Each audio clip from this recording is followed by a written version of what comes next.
Good evening to all my dear students.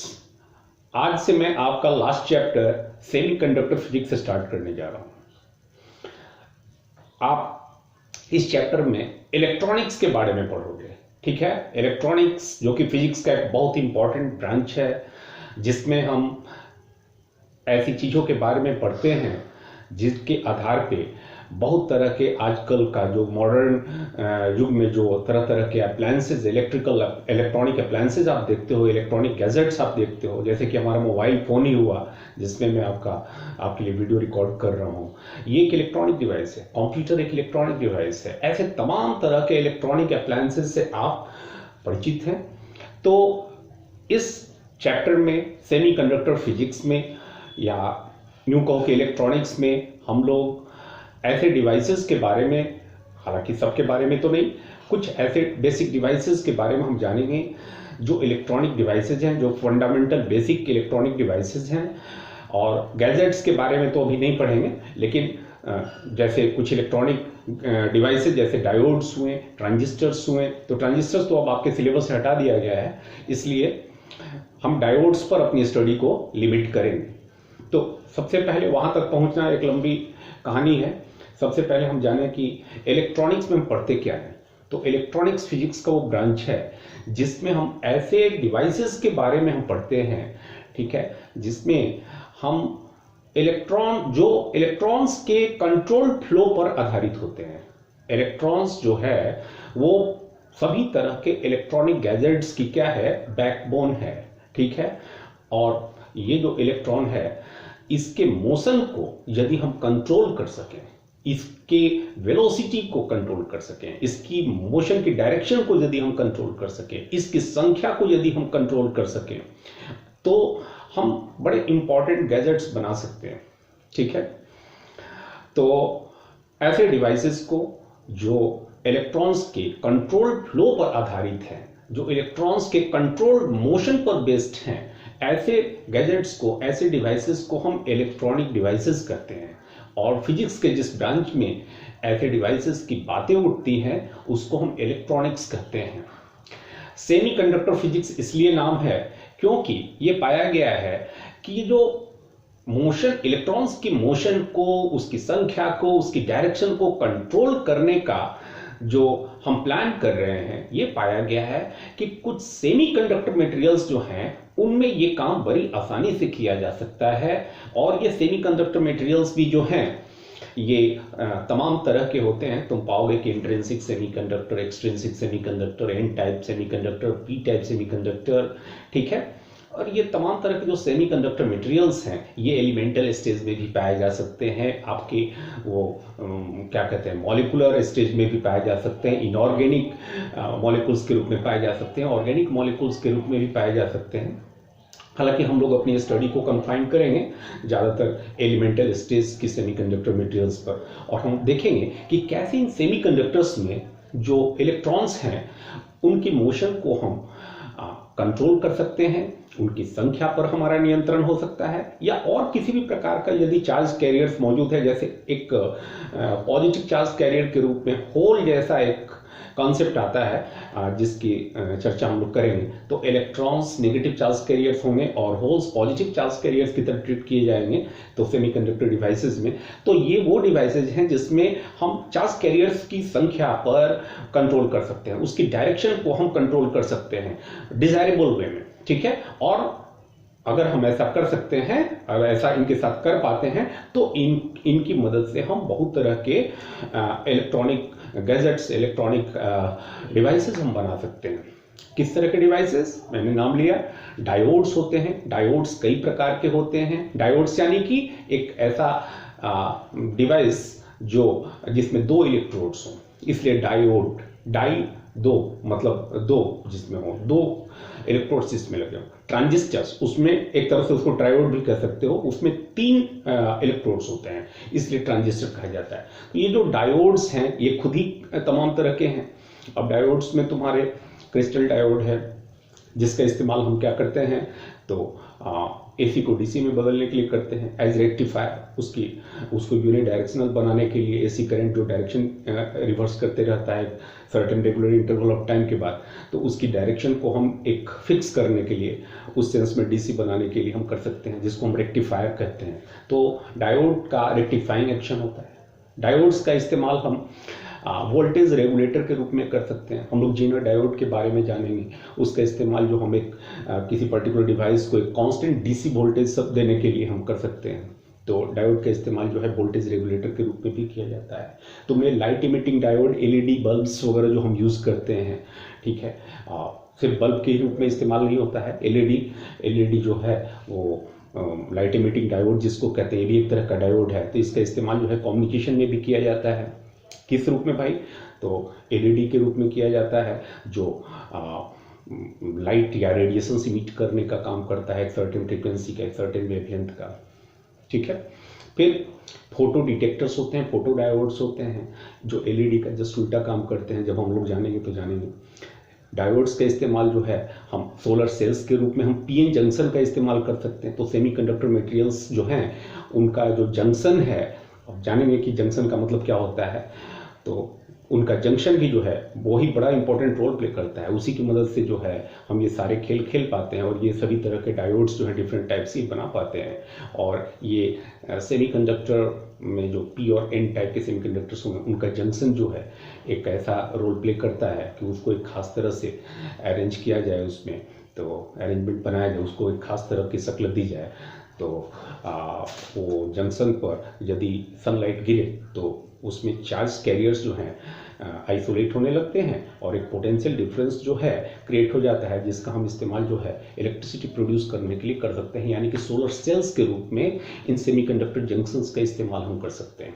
तो ये जो 4-5 तरह के डिवाइसेस, डायोड्स और उनके एप्लीकेशंस की बातें हमने की, ये सारी चीज़ें आपको इस चैप्टर में अभी जो जस्ट एज बिगिनर आपको जो पढ़ना है 12th में, जो आपके सिलेबस में दे रखा है, इसके बारे में हम लोग बात करेंगे, ठीक है।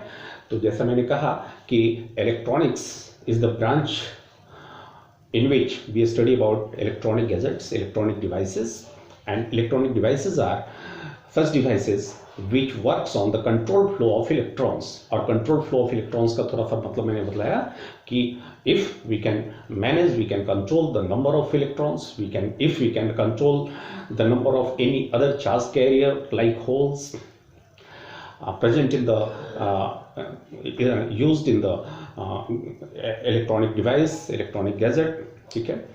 इलेक्ट्रॉन के मोशन की डायरेक्शन को, इलेक्ट्रॉन की स्पीड को हम कंट्रोल करके और अगर कोई गैजेट बना सके तो इन सब चीज़ों की स्टडी हम इलेक्ट्रॉनिक्स में करेंगे।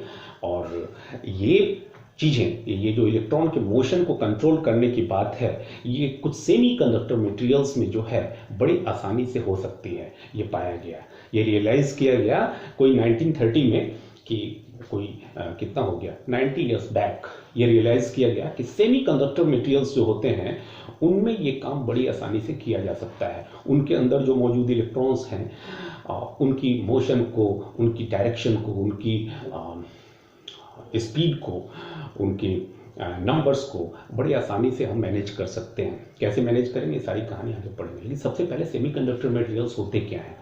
तो जैसा नाम से क्लियर है, सेमीकंडक्टर, ठीक है, एक ऐसा मटेरियल जिसकी कंडक्टिविटी सेमी, इन बिटवीन हो। इन बिटवीन किसके बीच भाई? तो इंसुलेटर्स और मेटल्स के बीच में हो। कंडक्टर्स और इंसुलेटर्स के बीच में, बीच का मतलब एग्जैक्टली बीच में नहीं, मतलब इन दोनों के बीच में कहीं इनकी कंडक्टिविटी यदि लाई करती है।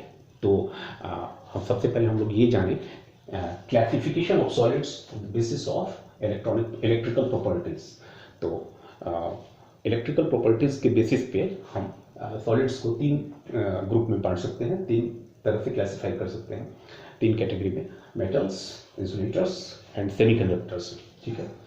अब तुम देखो, मेटल्स की रेसिस्टिविटी की बात करी जाए तो अलग अलग प्रकार के मेटल हैं, सबकी अलग अलग रेसिस्टिविटी होगी, लेकिन एक पता है कि हर मेटल की रेसिस्टिविटी जो है इसी रेंज में लाई करती है, 10⁻⁻2 ओम मीटर से लेकर के 10⁻⁸ ओम मीटर। तुम देखो ये वैल्यू बहुत पुअर है, यानी कि मेटल्स की रेसिस्टिविटी वेरी लो होती है, वेरी पुअर होती है। जितने भी मटेरियल्स होते हैं उनमें सबसे कम रेसिस्टिविटी मेटल्स की होती है, और यही वजह है कि इनकी कंडक्टिविटी जो सिग्मा है इसकी वैल्यू बहुत अधिक होती है। As you know the reciprocal of resistivity is called conductivity.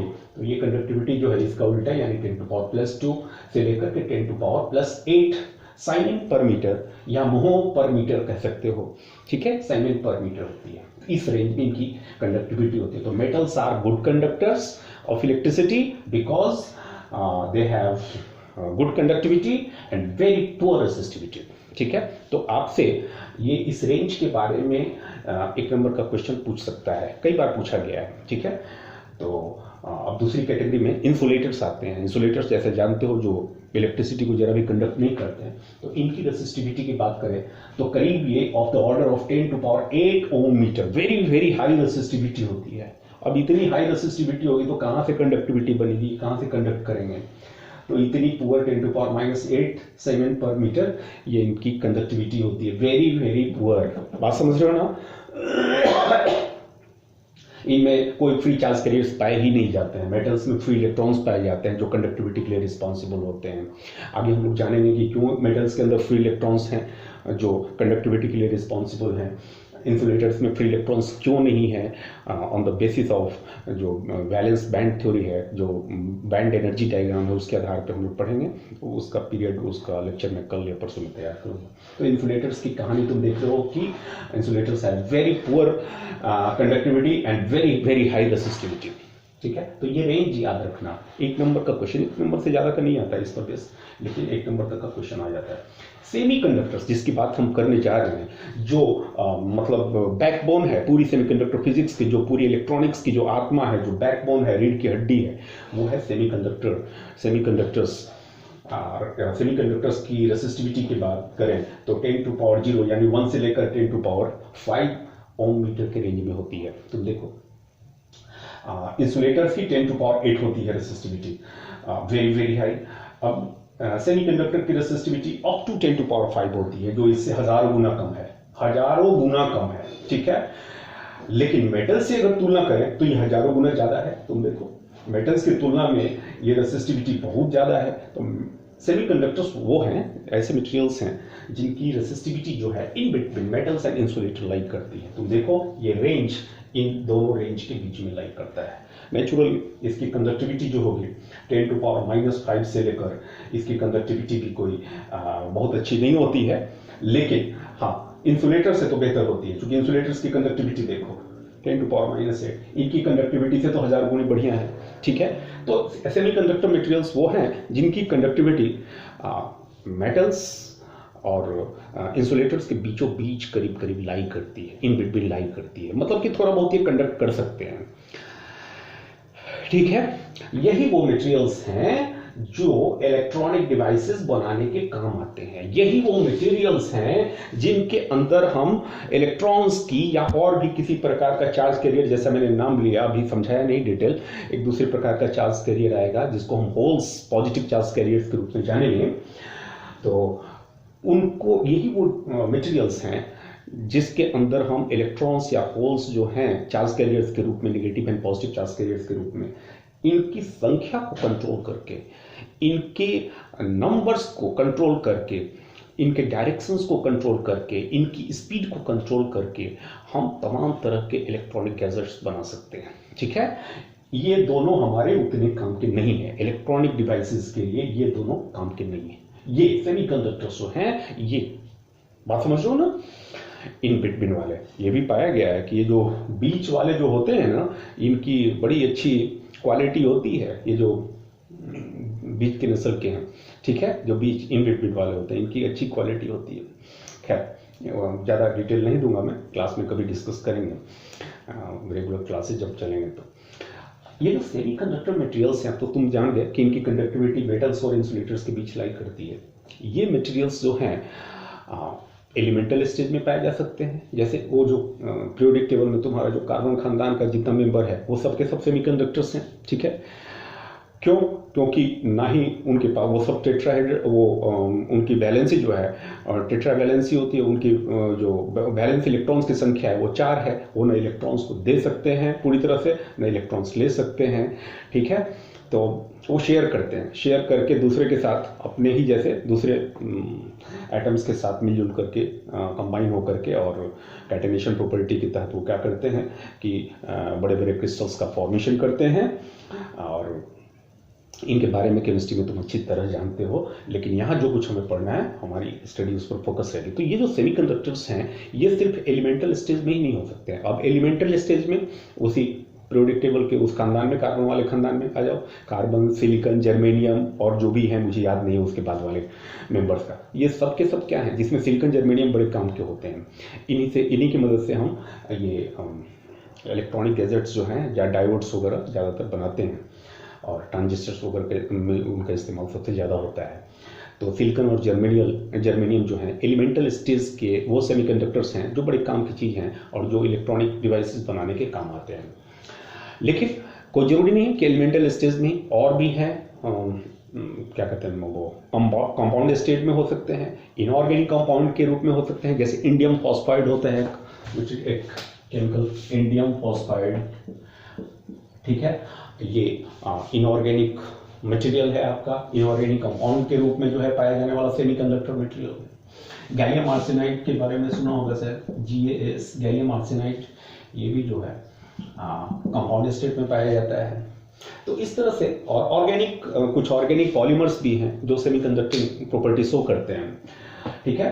तो एलिमेंटल स्टेज में सिलिकॉन जर्मेनियम के रूप में हमारे पास सेमीकंडक्टर्स की मौजूदगी हो सकती है, और कंपाउंड स्टेट में बात करें तो वो इनऑर्गेनिक कंपाउंड्स, ऑर्गेनिक कंपाउंड्स के रूप में भी हो सकते हैं। कुछ इनऑर्गेनिक कंपाउंड्स जिनका नाम मुझे याद है वो मैंने लिख दिया, ठीक है, चूँकि इनका इस्तेमाल सबसे ज़्यादा होता है। और भी हैं और ऑर्गेनिक पॉलीमर्स भी हैं, उनका नाम मुझे याद नहीं आ रहा है, बुक में देख लेना अपना। तो ये सारे मटेरियल्स जो हैं ये सेमीकंडक्टिंग प्रॉपर्टी शो करते हैं। अब इनमें से ये जो सिलिकॉन और जर्मेनियम है, इनमें से कोई एक लेकर के, चलो सिलिकॉन या जर्मेनियम लेकर के हम अपनी स्टडी को उसमें फोकस करेंगे। तो ये जो सिलिकॉन या जर्मेनियम क्रिस्टल है प्योर फॉर्म में जो पाया जाता है, ठीक है, इनकी भी कंडक्टिविटी बहुत अच्छी नहीं होती है। कंडक्टिविटी मतलब पुअर ही होती है, समझ लो कि रूम टेम्परेचर पर तो थोड़ी बहुत इनकी कंडक्टिविटी भी होती है। ध्यान देना, जितने भी सेमीकंडक्टर्स हैं वो रूम टेम्परेचर पर ही थोड़ी बहुत कंडक्टिविटी शो करते हैं। अगर टेम्परेचर को हम लो करते जाएं तो बिल्कुल एब्सोल्यूट जीरो आते आते इनकी कंडक्टिविटी बिल्कुल मर जाती है। हम जानेंगे कि क्यों। तो अब पूरी हर तरह के सेमीकंडक्टर्स की बात नहीं करेंगे, हमारा स्टडी जो है सिलिकॉन या जर्मेनियम क्रिस्टल पर बेस्ड होगा और जो चीज़ों को समझने में मदद करेगा। तो ये जो सेमीकंडक्टर मटेरियल्स हैं ये कंपाउंड स्टेट में और एलिमेंटल स्टेज में हो सकते हैं। एलिमेंटल स्टेज में जो सिलिकॉन जर्मेनियम के रूप में पाए जाते हैं ये हमारे लिए काम की चीज़ है और हमारे स्टडी का मेन क्या कहेंगे कैरेक्टर होंगे, जिस कैरेक्टर के साथ जो है सारा गेम हमें खेलना है और पूरी कहानी को हम समझेंगे, पूरी सेमीकंडक्टर फिजिक्स को समझेंगे जो हमें पढ़ना है। अब ये सेमीकंडक्टर्स जो हैं ये इंट्रिंसिक और एक्सट्रिंसिक दो टाइप के हो सकते हैं। सेमीकंडक्टर्स जो हैं, पहले तो मैंने बतलाया कि ये एलिमेंटल स्टेज में हो सकते हैं, कंपाउंड स्टेज में हो सकते हैं। अब जो एलिमेंटल स्टेज में पाए जाने वाले सिलिकॉन जर्मेनियम क्रिस्टल के रूप में जो सेमीकंडक्टर्स हैं ये प्योर फॉर्म में भी हो सकते हैं, प्योर क्रिस्टल के फॉर्म में, जिसमें कोई मिलावटखोरी नहीं, कोई इम्प्योरिटी नहीं, किसी भी एक्सटर्नल अदर एटम्स की कोई प्रेजेंस नहीं जिसके क्रिस्टल में। तो ऐसा सेमीकंडक्टर जो है प्योर सेमीकंडक्टर कहलाता है या इंट्रिंसिक सेमीकंडक्टर कहलाता है। तो अब सेमीकंडक्टर्स जो हैं सिलिकॉन या जर्मेनियम के बारे में हम बात करें जो एलिमेंटल स्टेज में पाए जाते हैं, तो ये सेमीकंडक्टर्स दो प्रकार के हो सकते हैं। पहला प्योर और इंट्रिंसिक, प्योर और इंट्रिंसिक।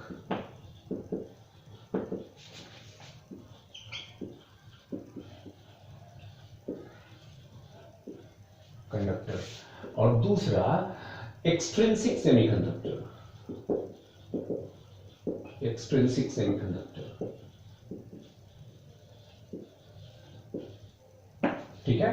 प्योर का मतलब जिसमें सिर्फ 100% प्योरिटी के साथ एक ही प्रकार के एटम्स क्रिस्टल में मौजूद हैं।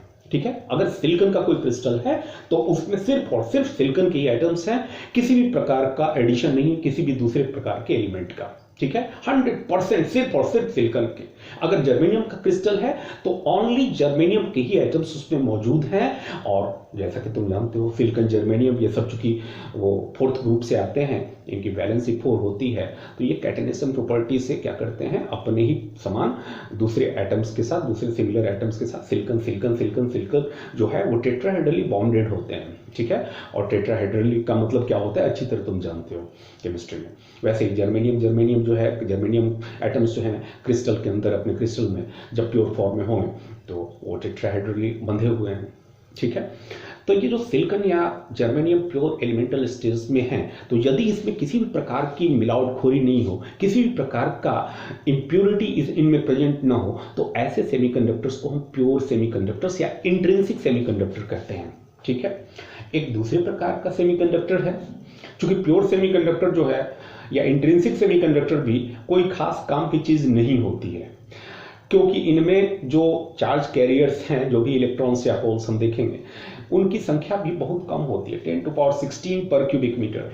10⁻16 देखने में तो बहुत बड़ा नंबर लग रहा है, लेकिन कंडक्टिविटी के लिहाज से बहुत पुअर है, तो ये बहुत अच्छे गैजेट्स बनाने के काम नहीं आ सकते। ठीक है, और भी कारण है, हम डिस्कस करेंगे बाद में कि क्या मुश्किलें आती हैं इंट्रिंसिक सेमीकंडक्टर्स का इस्तेमाल करने में, जिसकी वजह से इंट्रिंसिक प्योर सेमीकंडक्टर क्रिस्टल के अंदर हम बाहर से कुछ डेलिबरेट एडिशन करते हैं, कुछ खास तरह के इंप्योरिटी एटम्स की, जिनको डोपेंट एटम्स कहा जाता है।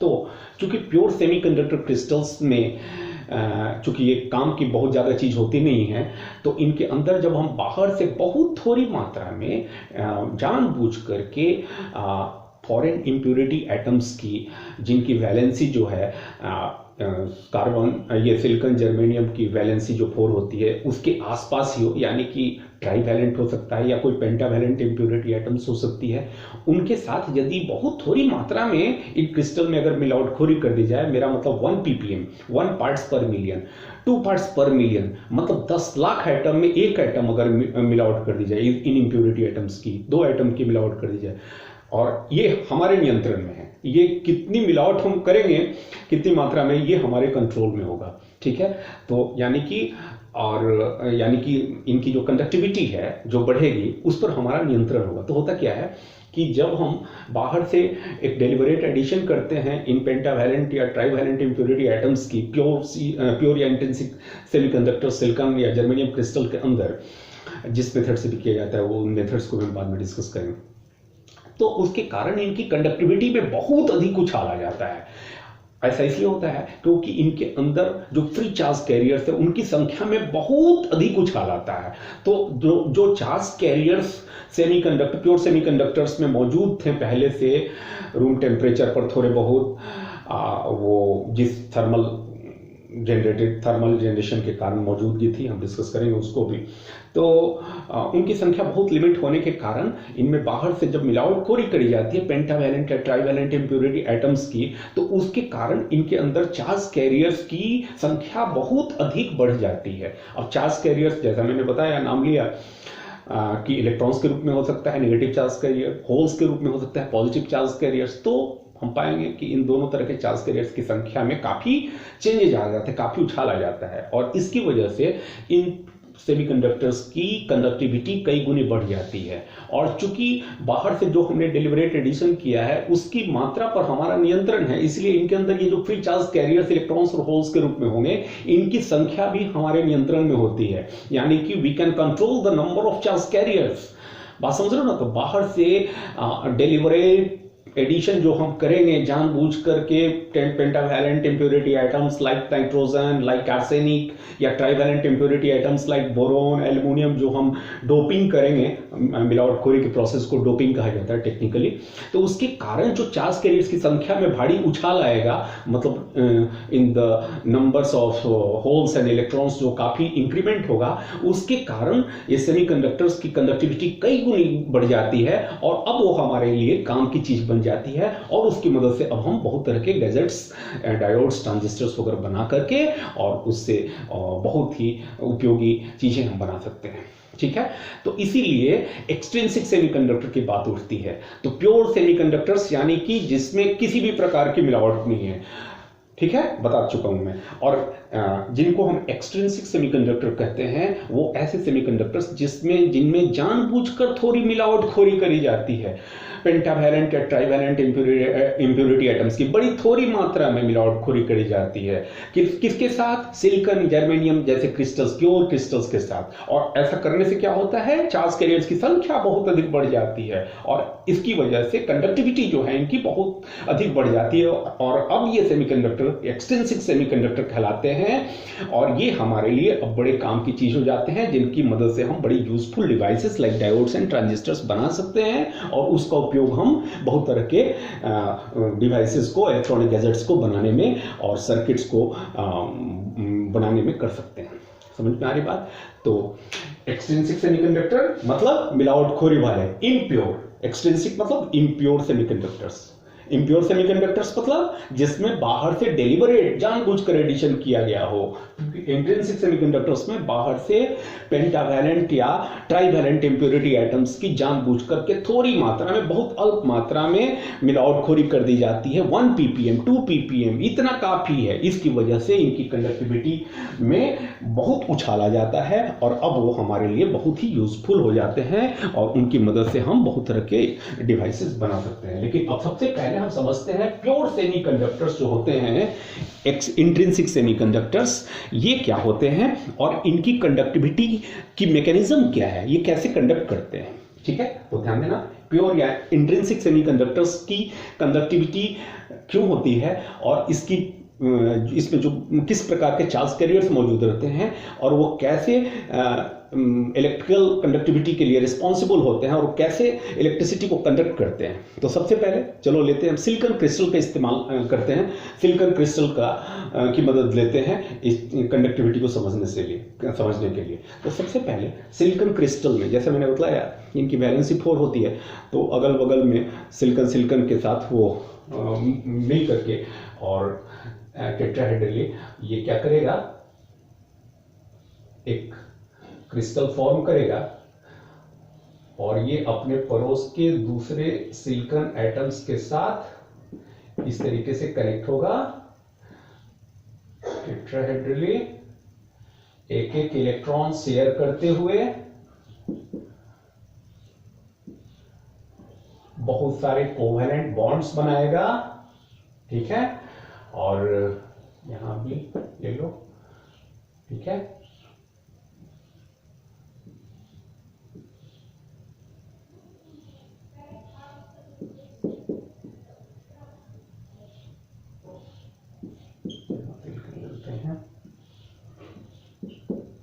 कुछ दिखा देते हैं।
ओशन है, सिलिकॉन एटम्स की बाढ़ है, बिल्कुल। तो सिलिकॉन एटम्स जो हैं टेट्राहेड्रली इस तरह से बंधे हुए हैं और ये सभी एटम्स जो हैं एक एक इलेक्ट्रॉन शेयर कर रहे हैं अपने नेबरहुड में पाए जाने वाले दूसरे एटम के साथ। अब ये एक इलेक्ट्रॉन अपना शेयर किया, इधर कोई होगा तो उसने अपना एक इलेक्ट्रॉन शेयर किया, इधर कोई सिलिकॉन होगा उसने एक इलेक्ट्रॉन शेयर किया, इस सिलिकॉन एटम ने एक इलेक्ट्रॉन शेयर किया, और इस तरह से इसका ऑक्टेट कंप्लीट हुआ। ठीक है, और यही काम, यही धंधा जो है सभी एटम्स करेंगे।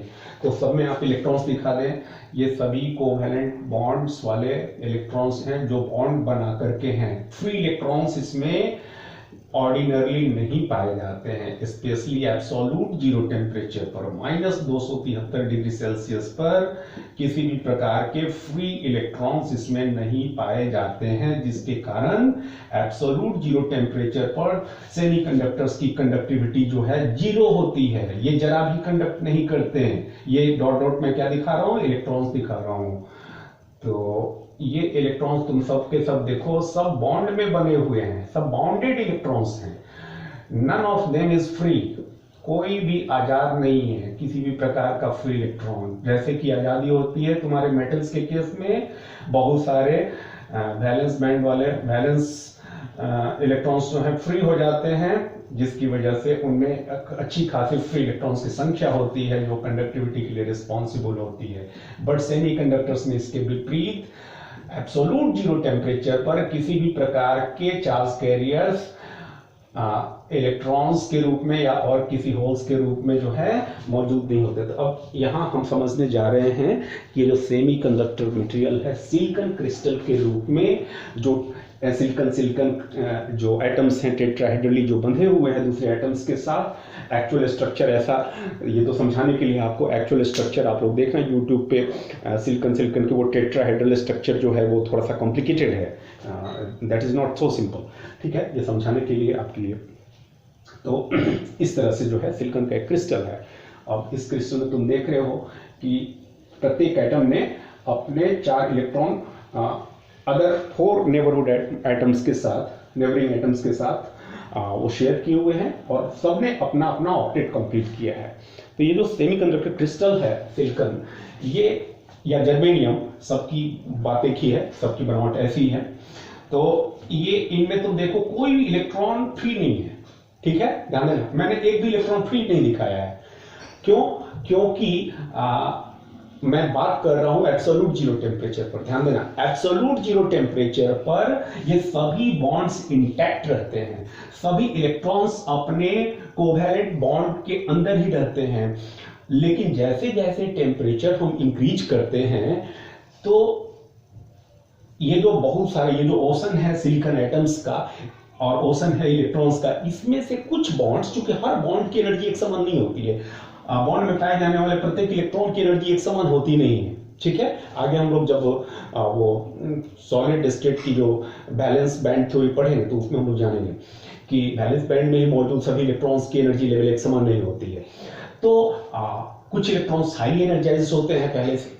ठीक है, तो जैसे जैसे जब हम टेम्परेचर बढ़ाएंगे तो थर्मल एनर्जी को गेन करके, जो रूम टेम्परेचर पर जो थर्मल एनर्जी है, या अगर मान लो रूम टेम्परेचर पर न भी पहुंचे हैं तो जो भी टेम्परेचर कुछ है, तो उस टेम्परेचर पर थोड़ी बहुत थर्मल एनर्जी को गेन करके कुछ इलेक्ट्रॉन्स जो हैं अपने बॉन्ड से, कौन से इलेक्ट्रॉन्स जो हाईली एनर्जाइज्ड होंगे, हाईली एनर्जेटिक इलेक्ट्रॉन्स जो होंगे वो जो है फ्री हो जाते हैं।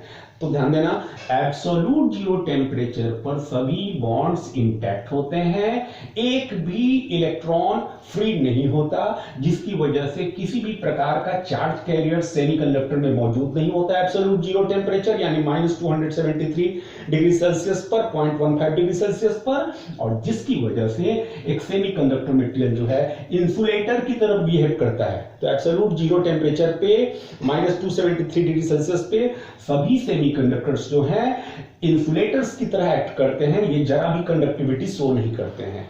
ठीक है, लेकिन ये अभी जो सिचुएशन हमने दिखलाई है एब्सोल्यूट जीरो टेम्परेचर पर दिखलाया है, लेकिन जैसे जैसे टेम्परेचर इंक्रीज करेंगे तो थर्मल एनर्जी गेन करके इन सभी बॉन्ड्स में से तो नहीं, लेकिन एक आध बॉन्ड में से कहीं कहीं इलेक्ट्रॉन्स जो हैं एक्साइट होकर के अपने बॉन्ड से बाहर आ सकते हैं और आ जाते हैं। कहने का मतलब कि रूम टेम्परेचर आते आते जो है एब्सोल्यूट जीरो से यदि रूम टेम्परेचर की कंपैरिजन करें तो रूम टेम्परेचर मान लो कि 27 डिग्री सेल्सियस ही है, तो कहां 273 में 27 जोड़ लो तो एब्सोल्यूट जीरो के मुकाबले 300 डिग्री सेल्सियस ज़्यादा हो गया, 300 केल्विन टेम्परेचर ज़्यादा हो गया रूम टेम्परेचर। इतने हाई टेम्परेचर पर, ये रूम टेम्परेचर इन इलेक्ट्रॉन्स के लिए हाई टेम्परेचर है, ठीक है। और एब्सोल्यूट जीरो पर तो सभी बॉन्ड्स इंटैक्ट होते हैं, लेकिन रूम टेम्परेचर पर इनमें से बहुत सारे बॉन्ड्स टूट गए होते हैं, ठीक है। तो मान लो कि यहां से एक बॉन्ड टूट गया, तो इसका इलेक्ट्रॉन बाहर आकर के अब ये घूमता रहेगा इंटरएटॉमिक स्पेसिंग से होकर के, क्रिस्टल के अंदर जो भी स्पेसिंग है इंटरएटॉमिक स्पेसिंग उससे होकर के रैंडमली मूव करता रहेगा, और एक तरह से समझो ये इलेक्ट्रॉन फ्री हो गया, ठीक है। वैसे ही हो सकता है यहाँ का इलेक्ट्रॉन फ्री हो जाए, ठीक है। तो बहुत सारे बॉन्ड्स जो इंटैक्ट रहते हैं एब्सोल्यूट जीरो पर, उनमें से बहुतेरे बॉन्ड्स क्या हो जाते हैं, रूम टेम्परेचर पर थर्मल एनर्जी गेन करके टूट जाते हैं, और इसके कारण बहुत अधिक संख्या में फ्री इलेक्ट्रॉन्स की मौजूदगी हो जाती है। और ये फ्री इलेक्ट्रॉन्स जो है कंडक्टिविटी के लिए रिस्पॉन्सिबल होते हैं। ये फ्री इलेक्ट्रॉन्स क्या करते हैं, ये कंडक्टिविटी के लिए रिस्पॉन्सिबल होते हैं। समझ में आ रही बात? तो अब ये बताओ कि रूम टेम्परेचर पर करीब करीब 10 टू पावर 16 पर क्यूबिक मीटर इनकी संख्या होती है, इन फ्री इलेक्ट्रॉन्स की। तो इतनी बड़ी संख्या में ये जो फ्री इलेक्ट्रॉन्स अब तुमको कहीं कहीं दिखाई दे रहे हैं, ये रूम टेम्परेचर पर दिखाई दे रहे हैं। ये क्यों बने हैं? थर्मल एनर्जी के कारण इलेक्ट्रॉन्स कुछ एक्साइट होकर के, थर्मल एक्साइटेशन के कारण इनका फॉर्मेशन हुआ है।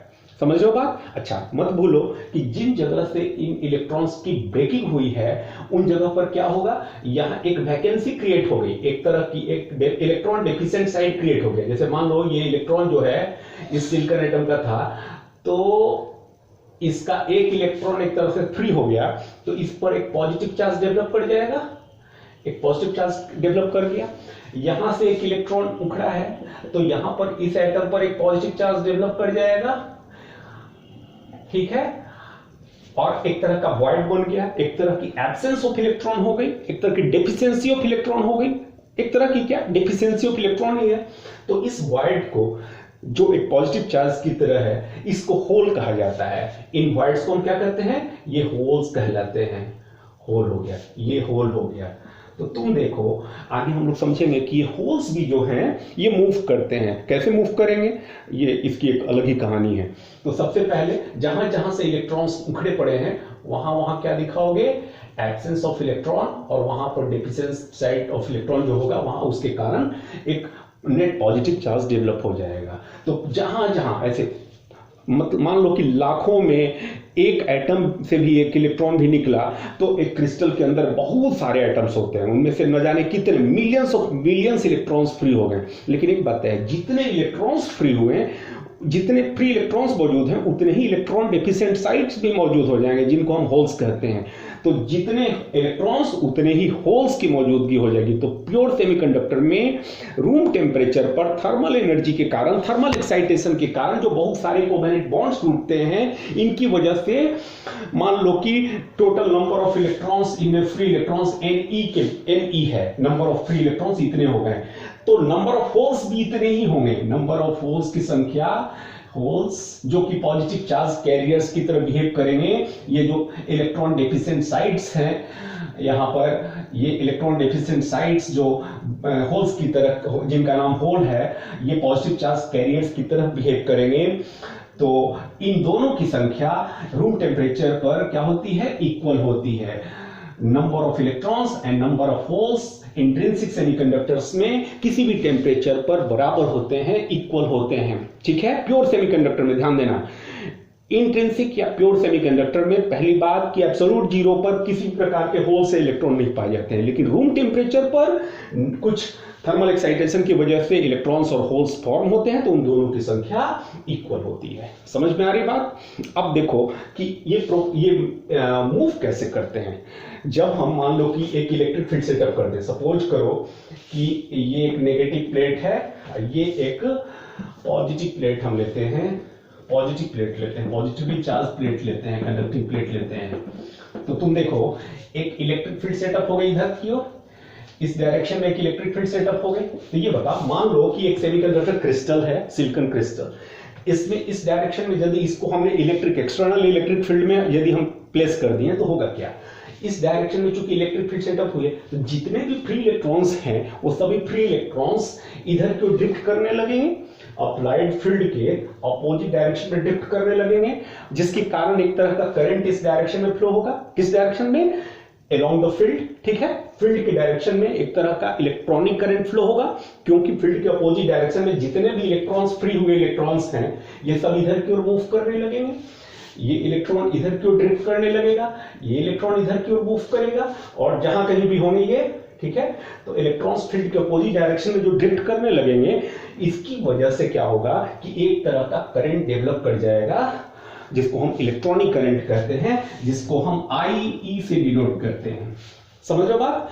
तो इलेक्ट्रॉन के मोशन के कारण in the opposite direction of the applied field जो करंट डेवलप होगा सेमीकंडक्टर के अंदर रूम टेम्परेचर पर, उसको हम क्या कहते हैं? इलेक्ट्रॉनिक करंट कहते हैं। एक दूसरे प्रकार का भी करंट यहां पर डेवलप होता है, क्योंकि एक दूसरे प्रकार का चार्ज कैरियर भी पॉजिटिव चार्ज कैरियर के रूप में, होल्स के रूप में मौजूद है हमारे पास। अब देखो इन होल्स का क्या होगा। अब यहां से इलेक्ट्रॉन उखड़ने की वजह से यहां एक डेफिशिएंट साइड डेवलप हुआ था, जो हमारा पॉजिटिव चार्ज कैरियर होल कहलाता है। अब देखो होगा क्या, जैसे ही ये पॉजिटिव चार्ज, ये इलेक्ट्रॉन तो निकल गया है, लेकिन जैसे ही यहाँ एक पॉजिटिव चार्ज डेवलप हुआ, अब ये क्या कर रहा है कि अगर आजू बाजू के इलेक्ट्रॉन्स को स्ट्रांगली अट्रैक्ट करने लगेगा। जैसे यहाँ के इलेक्ट्रॉन को तो पहले उतना अट्रैक्ट नहीं कर रहा था, ठीक है, इस इलेक्ट्रॉन से तो इसका कोई वास्ता ही नहीं था पहले, लेकिन अब क्या हुआ कि इधर के इलेक्ट्रॉन्स को ये थोड़ा सा अट्रैक्ट करने लगेगा। क्यों? क्योंकि अब पॉजिटिव चार्ज हो गया है, अब इस पर एक पॉजिटिव चार्ज डेवलप हो गया है, तो आजू बाजू के इलेक्ट्रॉन्स को ये अट्रैक्ट करने लगेगा अपनी तरफ। यदि और ये इलेक्ट्रॉन भी अभी इधर आना चाहेंगे, लेकिन चूंकि ये बॉन्ड बंधे हुए हैं, इसीलिए एक सर्टेन एनर्जी मिनिमम चाहिए, तब जाकर ये यहां से उखड़ के यहां आएंगे।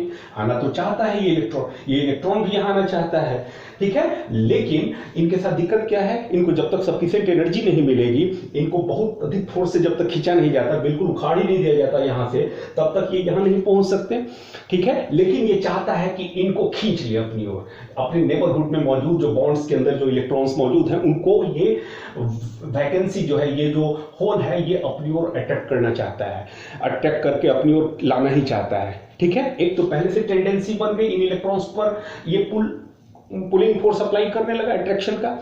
अब होता क्या है कि जब हम ये फील्ड सेटअप करते हैं, तो देखो क्या होता है, इस फील्ड के प्रभाव से इलेक्ट्रिक फील्ड के अपोजिट डायरेक्शन में इलेक्ट्रॉन्स पर फोर्स लगता है, ठीक है। फ्री इलेक्ट्रॉन्स तो बड़े आसानी से मूव करने लगते हैं, लेकिन जो इलेक्ट्रॉन्स बॉन्ड्स के अंदर मौजूद हैं, ऐसा थोड़ी कि उन पर फोर्स नहीं लग रहा है, फोर्स तो उन पर भी लग ही रही है। तो होता क्या है कि ये सारे इलेक्ट्रॉन्स जिनको ये होल्स अट्रैक्ट कर रहा था, लेकिन उखड़ नहीं पा रहे थे, इस फील्ड के प्रभाव के कारण, फील्ड इधर है तो इन इलेक्ट्रॉन्स पर एक एक्स्ट्रा फोर्स लगने लगेगा, ठीक है। नतीजा ये होगा कि यदि कोई इनमें से कोई इलेक्ट्रॉन इतना लूज है, पहले से इतनी अधिक एनर्जी है इसके पास कि बिल्कुल इस फील्ड के प्रभाव से बिल्कुल नॉकआउट ही हो जाए इस बॉन्ड से, तो इस बॉन्ड से ये इलेक्ट्रॉन निकल करके यहां आ जाएगा और यहां वैकेंसी पूरी हो गई। अब यहां की होल तो हट गई, यहां इलेक्ट्रॉन डेफिशिएंट साइड जैसा कोई साइड नहीं रहा, यहां इलेक्ट्रॉन तो आ गया, लेकिन वैकेंसी यहां चली आई, यानी कि ये पॉजिटिव चार्ज कैरियर जो है यहां से शिफ्ट होकर के यहां चला आया, ठीक है। अगले पल क्या होगा, यहां जो वैकेंसी है इसकी नजर अब इधर के इलेक्ट्रॉन्स पर रहेगी, इनको ये खींचना चाहेगा, फिर वही मैकेनिज्म, इलेक्ट्रिक फील्ड जो है इनको कमजोर कर सकता है, इलेक्ट्रिक फील्ड के प्रभाव में ये बॉन्ड से उखड़ सकते हैं, ये अट्रैक्ट तो अलग से कर ही रहा था, पहले से अट्रैक्ट कर रहा था ये, अब इलेक्ट्रिक फील्ड के प्रभाव से ये हो सकता है इनमें से कोई इलेक्ट्रॉन डिटैच हो जाए, हो भी जाते हैं, जिसकी वजह से यहां का होल अब क्या होगा, यहां से ड्रिफ्ट होकर के यहां चला आया, तो यहां तो इलेक्ट्रॉन डेफिशिएंट साइड वाली स्थिति खत्म हो गई, लेकिन एक डेफिशिएंसी यहां क्रिएट हो गई। मतलब होल्स तुम देखो यहां से ड्रिफ्ट होकर के यहां आए, फिर यहां से ड्रिफ्ट होकर यहां आए, इस तरह से होल्स का, ये तो मैंने एक समझाने के लिए एक एग्जांपल दिया, ऐसे बहुत जगह पर इस तरह की घटना घटेगी और होल्स जो है फील्ड की डायरेक्शन में मूव करने लगेंगे, being the positive charge carriers, ठीक है। तो इस तरह से होल्स मूव करते हैं, एक बॉन्ड के उखड़ने के बाद होल्स जो हैं एक जगह से शिफ्ट होकर के दूसरी जगह चले जाते हैं। तो एक मुश्किल देखो, इनके साथ मुश्किल क्या है, होल्स का मूव करना इतना आसान नहीं है। क्यों? क्योंकि होल्स जो है जब तक बगल में एक बॉन्ड नहीं टूटेगा, उसमें से इलेक्ट्रॉन उखड़ के अपने दूसरे वाले साइड पर नहीं आएंगे, तब तक वहां पर होल का फॉर्मेशन नहीं होगा, जबकि इलेक्ट्रॉन्स ऑलरेडी फ्री हैं। कहने का मतलब तुम लोग 3rd चैप्टर में एक मोबिलिटी जैसे सेक्टर में पढ़े होंगे, जिसको म्यू से डिनोट करते हैं, drift velocity develop for when unit electric field is setup, ठीक है। यूनिट इलेक्ट्रिक फील्ड में किसी चार्ज कैरियर को रखने पर उसकी जितनी ड्रिफ्ट वेलोसिटी बनती है, तो इलेक्ट्रॉन्स चूंकि ऑलरेडी फ्री हैं तो दे आर हाईली मोबाइल, उनकी मोबिलिटी बहुत अच्छी खासी होगी। लेकिन होल्स चूंकि तब फॉर्म होंगे जब एक बॉन्ड टूटेगा नेबरहुड का, तब जाकर, तो ये काम इतना आसान नहीं है। इसीलिए होल्स की मोबिलिटी जो है पुअर होती है। जो होल्स की जो मोबिलिटी है ये वेरी वेरी पुअर होती है in comparison to the mobility of electrons. लेकिन खैर जो भी हो, एक बात तय हो गया कि जब हम एक इलेक्ट्रिक फील्ड सेटअप करेंगे इस क्रिस्टल के cross, then what will happen, दो प्रकार की इलेक्ट्रिक करंट का फ्लो होगा इस सेमीकंडक्टर के अंदर। मैं अभी इंट्रिंसिक या प्योर सेमीकंडक्टर की बात कर रहा हूं। क्यों? क्योंकि रूम टेम्परेचर पर इसमें दो प्रकार के चार्ज कैरियर्स जिनकी संख्या इक्वल है, होल्स और इलेक्ट्रॉन के रूप में पाए जाएंगे।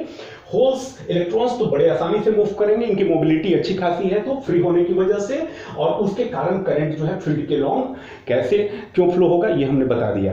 लेकिन ये जो होल्स है being the positive charge carriers, ये भी तुम देख रहे हो कि जो मैकेनिज्म मैंने समझाया उसके कारण ये होल्स भी जो है being the positive charge carriers ये फील्ड के लॉन्ग ही मूव करने लगे।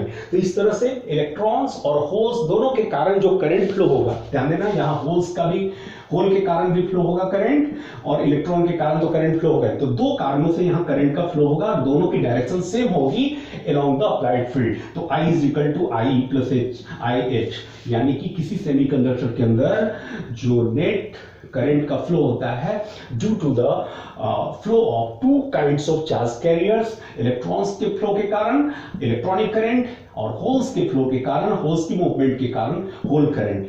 और नेट सेमीकंडक्टर करंट जो है electron current plus hole current के इक्वल होता है। तो मुझे उम्मीद है इन सारी बातों को आप समझ गए होंगे अच्छी तरह से। कल हम एक्सट्रिंसिक सेमीकंडक्टर की बात करेंगे और उसमें किस तरह से मिलावटखोरी जो है वो कंडक्टिविटी को बढ़ाने में मदद करती है, इन सारी चीज़ों को समझेंगे। तो अभी के लिए इतना ही, थैंक यू, ओके।